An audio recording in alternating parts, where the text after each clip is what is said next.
Including our top story tonight, East Tennessee jails have grabbed plenty of headlines in our region lately, from that recent inmate escape in Granger County to the push for a safety center in Knox County. Their impact on our communities have taken center stage. But one of the biggest issues remains somewhat hidden to the public eye. We're talking about jail overcrowding. Once a month, the state keeps numbers on how many inmates are in the county's jails.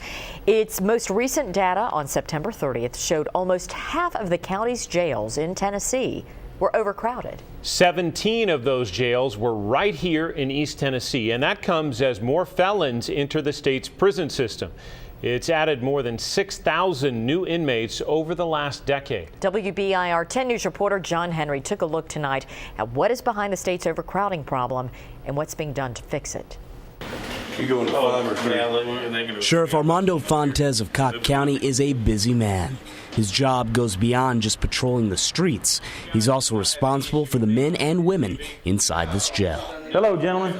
How are you guys today? Fontes is on the State Sheriff's Association's jail committee. He's also on the Tennessee Board of Control.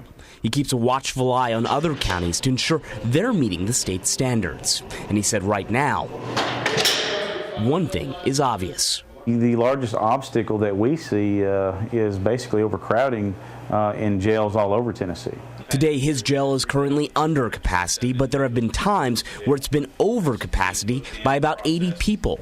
Across the state, that problem shows itself in different ways. In some counties, inmates occasionally have to sleep on the floors. In Cobb County, they use bedboats when things get tough.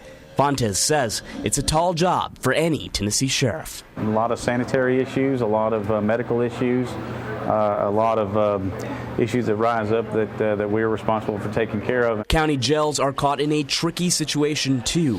Obviously, they have to take in anyone who the state's courts convict. And lately, Tennessee's pill problem has helped to throw those numbers into overdrive. As a result, it's taken thousands of dollars just to keep inmates in check. Last year, Cobb County spent about $400,000 to operate its facility. Hamlin County recently spent $100,000 to improve parts of its jail. And then there's the always expensive option of building a new structure. Earlier this year in Monroe County, leaders considered possibly constructing one for $29 million. Taxpayers have to simply make a decision. Are you going to pay taxes and build facilities to house people that are victimizing families, that are committing burglaries, that are committing thefts, that are selling drugs, that are constantly contributing to the demoralization of our country? Or do you not want to build these jails and continue to let them be out in society? But overcrowding has hit more than county jails. There's plenty of felons in the state's prison system, too.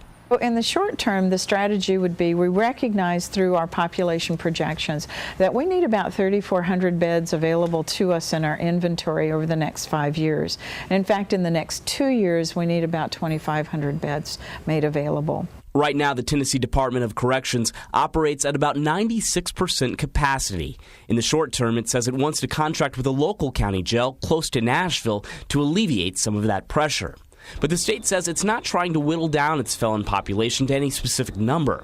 It says its goal is to operate at what it calls, quote, an optimal rate. And we are actively engaged in a process of ensuring that the majority of beds will be utilized to their fullest capacity. Last year, the department was charged to oversee thousands of Tennesseans released on parole and probation status. In order to keep some of its hard beds constantly open, the state wants to make sure those past offenders don't come back.